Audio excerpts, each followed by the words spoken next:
Assalamualaikum warahmatullahi wabarakatuh. I hope all of you are having a good day. Today, me, Khalida, and my friend Hurin, we are going to review a talk by Dan Gilbert about surprising science about happiness.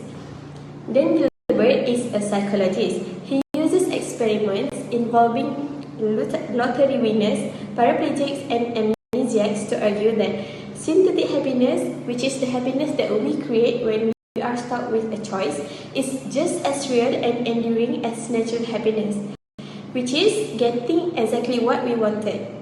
He also demonstrated that our brain is equipped with an experience simulator, but that we often suffer from an impact bias by overestimating the long-term emotional effect of different life events.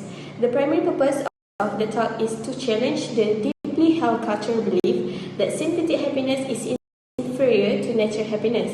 Gilbert also aims to show that freedom of choice can sometimes be the enemy of the synthetic happiness.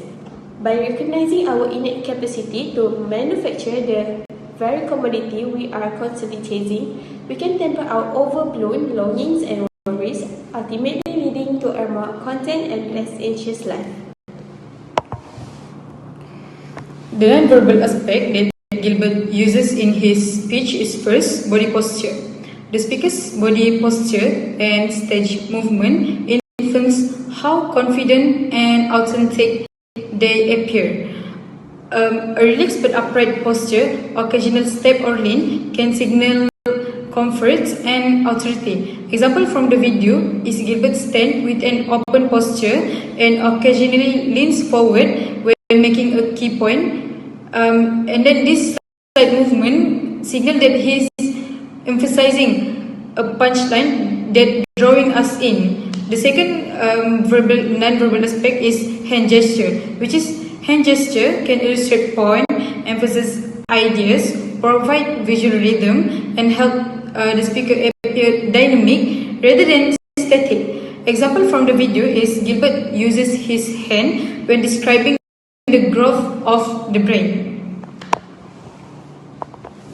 Apart from that, from the video, we can also see that he also uses filler, which is deliberate pauses. He frequently slows down his pace or completely pause before delivering a key finding. This will allow all the audience to digest all the information or process a complex thought.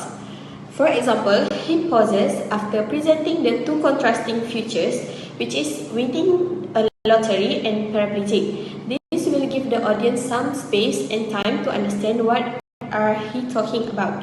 Last but not least, he also did a very understandable facial expression. For instance, he made a humorous face by slightly raising his eyebrows when he is referring to the brain as the almost 3-pound meatloaf. He uses this slight, knowing smile and raising his eyebrow to lean the jaw. In conclusion, Gilbert explained that happiness is not something we find, but something we can create within ourselves. He shows that even when things don't go as planned, our mind can produce what he calls synthetic happiness that allow us to stay positive and satisfied. Through his confident gesture, friendly tone, and facial expression, Gilbert effectively delivers his message and keeps the audience engaged. The main takeaway is that real happiness comes from how we think, not what we get. We should learn to accept our situations, be grateful for what we have, and focus on seeing the good in every outcome. By maintaining a positive attitude and showing it through open posture and genuine smiles, we can create happiness not only for ourselves